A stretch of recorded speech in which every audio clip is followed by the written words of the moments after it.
Hello and welcome. I am really excited today to talk about doing things scared. Let's talk about that F word, fear. And really, this topic came up from some conversations that I've had with a few different people, either just some connections and friends of mine and conversation we've had, and then also on a few discovery calls recently with potential new clients. This has been coming up.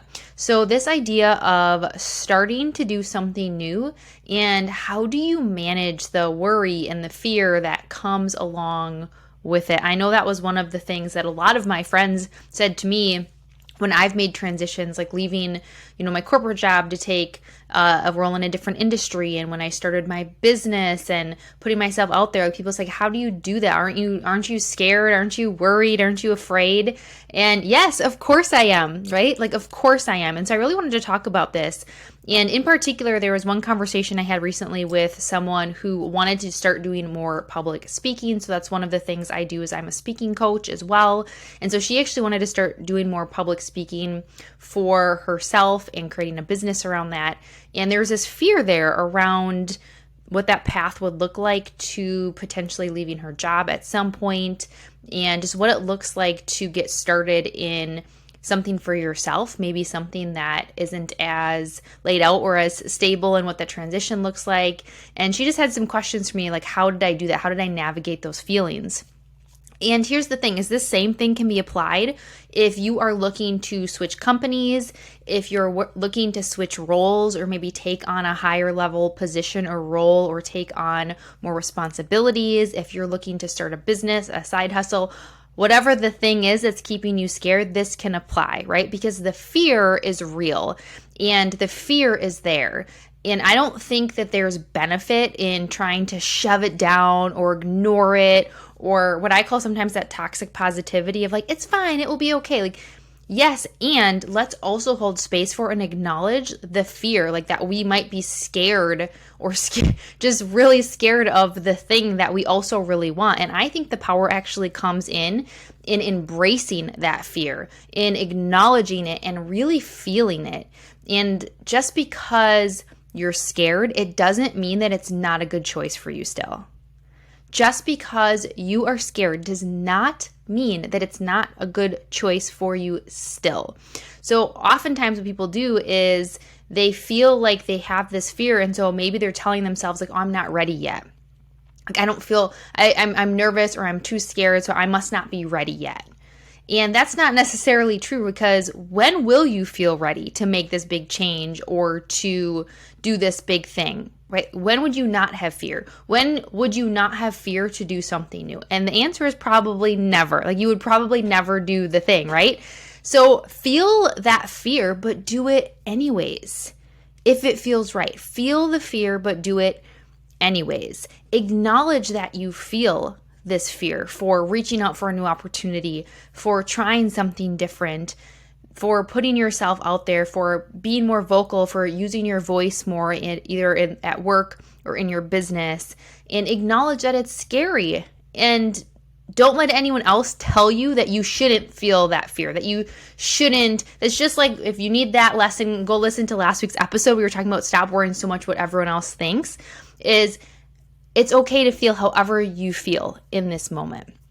The real power lies in, what do you do with that, or where do you go from here? Do you let that fear and that feeling of being scared keep you down and hold you back, or are you letting it drive you and using it as fuel and as momentum, right? Because anytime you are putting yourself out there and trying something new or making a change, you're going to be scared, right? Those feelings of like, what if I fail? What if I succeed? What will people think? What if I can't do it? Like, those are normal things to feel. And absolutely, I have felt those anytime I have made a transition, switching roles, switching companies, starting my business, writing that chapter in the book I wrote in Peak Performance book, starting this podcast, making big investments into programs, reaching out to companies for big contracts. Like, there's always that little bit of feeling of that fear of being scared. And I feel that, and I know that all of the top people who have done anything that you might look up to or admire have felt that before, right? It's just, are you letting that hold you down and keep you back? Or are you taking that fear and letting it ride along with you, right? So for me, I feel the fear. I acknowledge those feelings and where it's coming from, but I let it come with me, but I drive the car. That fear, it's like, all right, you know what? You can come with me, but I'm driving and you can hang out in the back seat and I'm just going to take you along with me. I'm not going to let you drive. Because if I let fear and being scared drive the car, I wouldn't be here. I wouldn't have done any of the things that I felt really pulled to do. In any of those moments, any situation that you don't fully, that's new for you, that you don't fully know what to do, you're going to feel it. And the question is, are you going to let it hold you back, or are you going to use it as fuel and as momentum that you're onto something really exciting, that you're onto something really good, right? And the more that you stretch this muscle of moving through the fear, the easier it gets, and the more that the fear isn't as big. It's not as scary, right? Until the next time you do something really, really big, and then you've built up this muscle and all these sort of micro moments of doing it. But you have to start doing it. You have to really move through what that fear is and stop letting it hold you back from doing the thing you want, right? And the reality is that scared feeling, that bit of fear, it's because you care. It's because this thing's important to you, and it's okay to feel that. Don't beat yourself up over it. Don't make it mean something that it's not, like you're not ready or that you don't have the experience. Like, feel that fear and do it anyways. And whether it's making a big move in your personal life or in your professional life, know that it is okay to feel those things. Just don't let it stop you. Don't let it tell you that you aren't ready or that you aren't cut out for this, right? Because if that's the message you're telling yourself, that is not the truth. That is your own inner critic, your own limiting beliefs coming out, trying to keep you safe, right? Your body is in this moment of like that fight or flight, and it's trying to keep you safe, but it doesn't realize that you don't need that type of protection, right?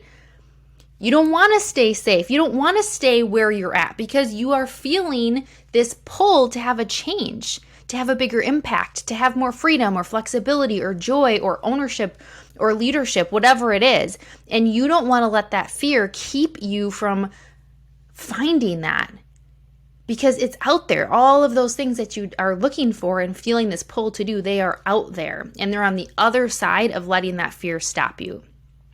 So what tips do I have for you around this? So the first one is really tune in, right? All of the processes always start with that self-awareness. Tune into that fear and really listen into, what am I afraid of? Like, actually ask yourself, what am I afraid of? What do I think will happen? What am I scared of? And really reflect on those feelings. Why is this coming up for me right now? And what do I think could happen? Which kind of leads into the second one, which is assess the risk. Ask yourself, like, what's the worst that could happen? What's the worst that could happen? And would I be okay with that? Like, for example, when I started my business, okay, I played this game.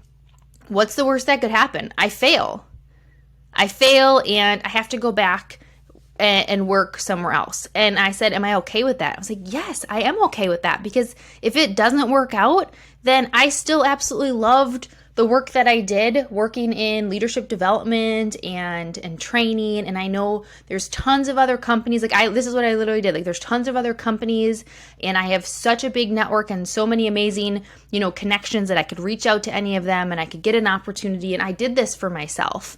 Like, okay, what's the worst? Like, yeah, it would maybe be a little embarrassing. If I failed in my business, can I tolerate that? Am I okay with that? Yeah.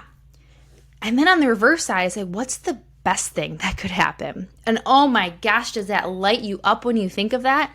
Because all of a sudden I envisioned this whole thing of where, like, the best thing that could happen is that I soar, that I'm successful, that I'm a big speaker, that I'm a big author, that I have this podcast, that I'm changing people's lives, that I'm helping people to realize what they are capable of, that I'm one of the top names in the space of self-development, and I can be that person for other people that I looked to be that person for me. And oh my gosh, do I want that, right? And so you play this out, and that helps to diminish some of that fear and also just give you that reality check of, what if my worst case scenario happens? Am I okay with that? And can I live with that? And what would sort of be my backup plan? For a planner like me, that was helpful, right? So first tune into that fear and what's making you scared, what you're really afraid of. Next is assess the risk. So what's the worst that could happen, and kind of go through that whole situation and what could happen and would you be okay with that? And then what's the best thing that could happen and what would happen there for you and for other people? And then I want you to ask yourself, like, how would it feel if I didn't do this thing? How would it feel? This thing that I have on my heart, or this decision that I want to make, this thing that's making me scared, how would it feel if I didn't do this thing? What would that feel like? What would that look like? And oftentimes when I ask people this, it's like, oh, I would be so disappointed. I would be so bummed. Because they're coming off this energy of like, what's the best thing that could happen? So ask yourself, how would you feel if you didn't if your answer is, I think I'd be okay if I didn't do this thing, then maybe that's not the thing. Maybe that fear is there to tell you that this isn't the thing, that you should wait because there's another thing coming. And your answer to this question would be, I would be devastated if I didn't do this thing, right? You want to have conviction behind this. Like, that fear is there, and we want to make sure that the fear is there because you're onto this thing and not because it's saying, hey, wait a minute, there's something else for you. Then the next step is just start taking steps, right? You don't have to just totally dive in for you, right? So for example, on this call with this discovery call, I had shared with this potential client how she wouldn't have to just jump right in and just leave everything behind. Like, we can create a path and a plan for her to build her speaking business and take steps that's going to help diminish some of the fear at every step. So take the steps, but make a plan that's going to feel right for you. And then dive in. Bring the fear along for the ride and do it anyways, right? So let's go back. So we talked about some steps. Tune in, assess the risk, ask yourself, how would it feel if I didn't do this thing? Start taking steps and making a plan, and then dive in and start taking action on that plan. That is how you move through the fear. That is how you do it scared and do the thing anyways and not let it hold you back. So I would absolutely love to hear from you on what is that scary thing. Like, send me a message after you listen to this episode. Send me a message, tag me in social media, share this out for people to get this message across that it is okay to feel the fear and that you can do it anyways. So do it scared. You're not always going to feel 100% confident, because we build confidence through courageous action. Courage and consistent action. And that is how you build the confidence. You're going to feel that fear. So message me and let me know, what is that scary thing that you want to do? Tag me on social media and share, what is that scary thing? Or just send me a private message that you've been holding yourself back from. And I would love to hear what you are doing and how these tips help you in order to move through that. So if you love this episode and the episodes that I share with you, it would mean the world if you would share these out on social media, tag me so that we can get this message out to more people, and then go ahead and leave a rating and review wherever it is that you listen to this podcast. Thank you so much, and I can't wait to talk to you next time.